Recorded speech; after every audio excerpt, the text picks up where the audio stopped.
بسم اللہ الرحمن الرحیم۔ پاکیزہ کہانیوں کے چینل میں آپ سب کو خوش آمدید۔ ایک سچی اور خوبصورت کہانی حاضر خدمت ہے۔ یقیناً کہانی پسند آئے گی، اور کہانی پسند آئے تو میرے چینل کو سبسکرائب اور کہانی کو لائک کرنا نہ بھولیے گا۔ تو آئیں خوبصورت کہانی کی طرف چلتے ہیں۔ شاید میں اپنی زندگی کے یہ واقعات کبھی نہ لکھتا اگر 17 سال بعد بینا اچانک میرے سامنے نہ آ جاتی۔ 17 سال بہت بڑا عرصہ ہے۔ انسان کی شکل و صورت اور بہت کچھ بدل جاتا ہے، لیکن بینا کو میں نے ایک ہی نظر میں پہچان لیا، اور یکایک مجھے ایسا لگا جیسے میرا سارا جسم بے جان ہو گیا ہو۔ 17 سال پہلے بینا سے میری ملاقات سر راہ ہوئی تھی۔ ان دنوں کراچی میں بہت زیادہ ٹریفک نہیں ہوتا تھا۔ آج کی طرح نہ اتنی زیادہ کاریں تھیں اور نہ ٹیکسیاں۔ PECHS کے علاقے میں پتلی پتلی سڑکوں کا جو جال بچھا ہوا ہے، وہاں سے تو بعض اوقات ایک ڈیڑھ منٹ تک کسی گاڑی کا گزر نہیں ہوتا تھا۔ اسی لیے میں نے اس علاقے کی ایک سڑک کے کنارے کھڑی ہوئی ایک کار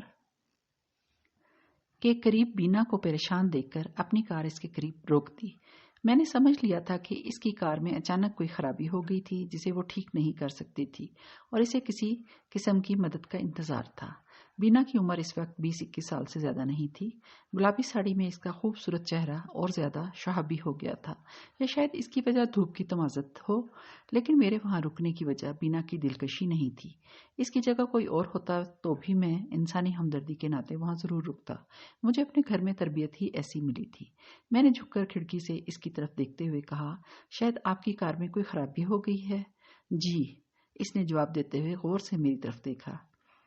مجھے افسوس ہے کہ میں اس سلسلے میں آپ کی کوئی مدد نہیں کر سکوں گا۔ میری کار بھی ایک آدھ مرتبہ خراب ہوئی تو میں اسے وہیں چھوڑ کے گھر چلا گیا تھا، اور پھر میرے فون کرنے پر ایک گیریج کے مالک نے کسی کو بھیج کر وہاں سے میری کار منگوائی تھی۔ کوئی بات نہیں، میں دراصل ٹیکسی کا انتظار کر رہی ہوں۔ بینا کی آواز سن کر میرے کانوں میں جل ترنگ سا بج گیا۔ یہ ایسا علاقہ ہے جہاں قسمت یاوری کرے تو ٹیکسی فوراً بھی مل جاتی ہے، ورنہ گھنٹے بھر تک نہیں ملتی۔ اگر آپ مناسب سمجھیں تو میری کار میں آ جائیں۔ آپ کو کہاں جانا ہے؟ لفٹ دینے کا شکریہ۔ وہ مسکرائی اور کار کا دروازہ کھول کر میرے برابر میں بیٹھ گئی۔ یہ بات مجھے تھوڑی سی کھٹکی۔ وہ میری کار میں بیٹھتے ہوئے ذرا بھی متذبذب نہیں دکھائی دی۔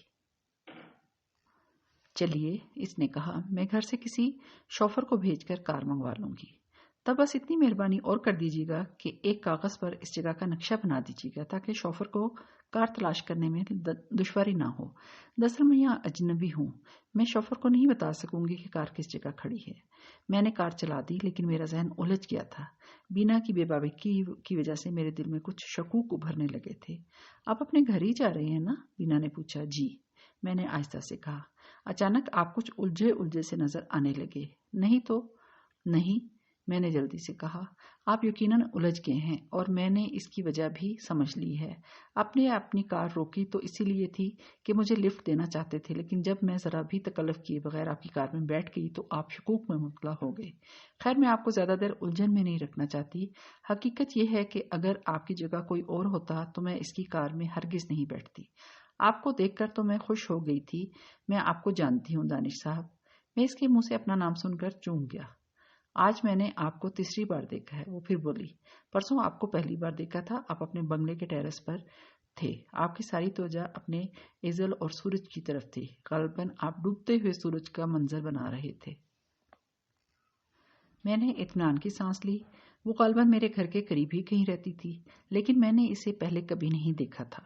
وہ پھر بولی، کل شام بھی آپ اپنے ٹیرس پر اسی کام میں مصروف نظر آئے تھے، اور آج یہاں مل گئے۔ اس قسم کے اتفاقات بہت کم ہوتے ہیں، لیکن ہوتے تو ہیں۔ آپ نے مجھے کہاں سے دیکھا تھا؟ میں نے پوچھا۔ دراصل میں یہ جاننا چاہتا تھا کہ وہ میرے گھر کے پاس کہاں رہتی تھی۔ آپ کے گھر کے سامنے کی رو میں 3-4 گھر چھوڑ کر۔ میں نے آپ کو کبھی نہیں دیکھا۔ آپ میرے نام سے بھی واقف ہیں، لیکن آپ نے اپنا نام نہیں بتایا۔ میرا نام بینا ہے، اسی لیے آپ کی آواز میری آواز۔ میرا خیال ہے مجھے پہلی ملاقات میں زیادہ بے تکلف نہیں ہونا چاہیے، تبھی میری آواز کی برائی سے گریز کیا ہے آپ نے۔ وہ مسکرائی۔ ارے نہیں، آپ کی آواز تو بہت اچھی ہے، میرے منہ سے نکل گیا، اور پھر میں نے اپنی بات جاری رکھی۔ آپ کا نام بینا ہے نا، اور میں نے سنا ہے کہ انسان پر اس کے نام کے اثرات ضرور ہوتے ہیں، تو پھر آپ بہت عقل مند ہوں گے۔ آپ کا نام دانش ہے نا؟ ارے نہیں، میں ہنس پڑا۔ ضروری نہیں ہے کہ ہر انسان پر اس کے نام کا اثر پڑے گا۔ آپ انکساری سے کام لے رہے ہیں۔